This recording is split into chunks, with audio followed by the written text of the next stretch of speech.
Hello and welcome to this video. In this video, let's discuss about soliloquy and aside. Both these terms, soliloquies and asides, they are dramatic devices and they are most commonly found in Elizabethan and Jacobean drama.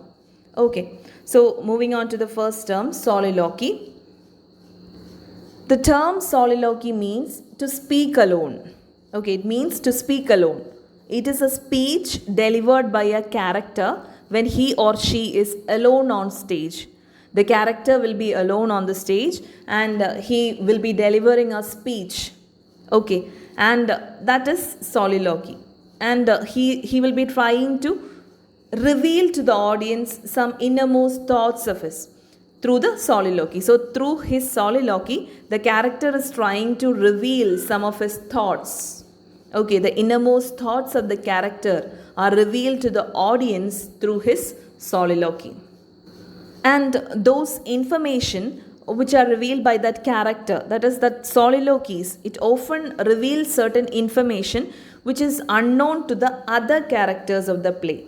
Okay, that is, there is a kind of dramatic irony. The other characters of the play, they will be unknown about the information which is given by the character on the stage. Okay, through his soliloquies. So this soliloquies, it is only meant for the audience. The innermost thoughts of the characters are revealed to the audience, not to other characters of the play. The other characters of the play, they remain unknown about the information which is revealed by the character. Okay. We can find many examples for soliloquies in Shakespearean plays. The well-known example being Hamlet. Okay, the most famous soliloquies can be found in Hamlet and also in Macbeth. To be or not to be speech in Hamlet. It is one of the most famous soliloquies in English literature. Okay, there are so many such soliloquies in Hamlet and also many in Macbeth.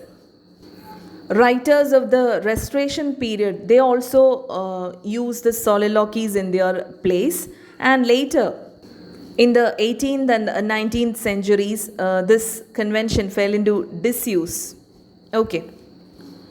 Then about aside, it is another dramatic convention in which a character utters a short speech addressed to the audience or to another character. And it is assumed that it is inaudible to other characters on the stage. So there will be other characters also in the on the stage. So in the case of soliloquies, when the character delivers that speech, he or she is alone on stage. But in aside, a character he utters a short speech addressed to the audience or to another character, and there will be other characters also on the stage. It is assumed that the speech which is uttered by the character is inaudible to other characters. Okay? We can find examples for aside in Renaissance plays and also in some 19th century plays.